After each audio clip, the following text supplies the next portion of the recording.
அப்புறம் அப்படின்னாரு, ஒன்றும் இல்லை நீங்கள் வந்தால் நல்லாயிருக்கும் அப்படின்னு. என்ன வந்தா வருவேன் அப்படின்னாரு.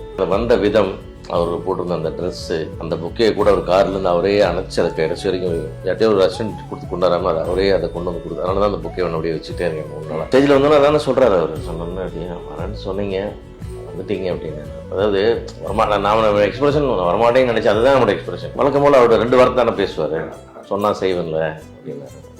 அதுதான் அவர் வந்து அதான் சொன்னார், ஒரு மேன் ஆஃப் டிசிஷன். அவர் முடிவு எடுத்துட்டா அவர் சொல்கிறதே தான் பண்ணான்.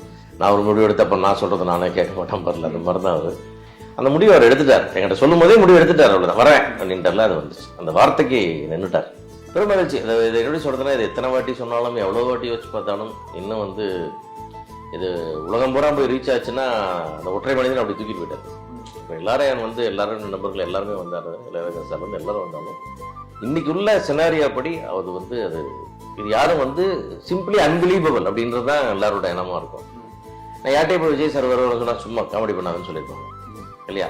யார்ட்டே நான் சொல்லியிருந்தேன்னா வர விஜய் சாருக்கு ரிசப்ஷனுக்கு வராங்க நான் சொன்னேன்னு வச்சுக்கோங்க, என்ன சொல்லுவாங்க, சும்மா காமெடி பண்ணாங்க.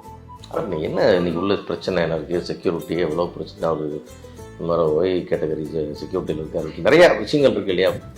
நிறைய விஷயம் இருக்குது. இவ்வளோ வேலையில் இருக்கார் அவர், எவ்வளோ டென்ஷனில் இருப்பார், அப்படிதான் சொல்லுவாங்க எல்லாருமே. பொதுவாக கருத்து அப்படி தான் வரும். அதனால தான் நான் யார்த்தையும் சொல்லி.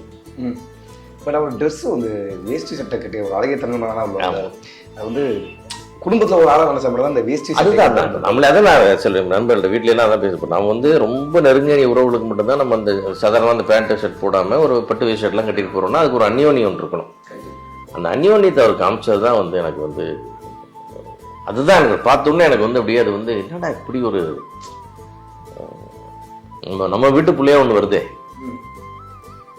அதுதானே இல்லை. அவர் இயற்கையாகவே வந்து ரொம்ப அதிகம் வந்து ரொம்ப சோசியலைஸ் பண்ணாமல் பேசாத இருந்தால் கூட ஒரு மிக எளிமையான ஒரு சுபாவம் உள்ளவர். எல்லாரையும் ஒரே மாதிரி ட்ரீட் பண்ணுறது, ஷூட்டிங் ஸ்பாட்டில் நடத்துறதுன்னு அவர் எல்லாமே ஒரு ஸ்பெஷல் சார். ஒரு ஒரு ஒரு ஸ்பெஷல் குவாலிட்டி இல்லாமல் ஒருத்தர் யாருமே வந்து மேலே வர முடியாது. அந்த அந்த அந்த நம்ம ஸ்பெஷல் குவாலிட்டி நம்மகிட்ட எவ்வளோ பர்சன்டேஜ் இருக்கோ அதுக்கு தகுந்த மாதிரி மேலே வர்றோம். இவரது வந்து 100%. அதனால வந்து அந்த உச்சத்தை தொடுது. சார் நீங்கனால அந்த கேள்வி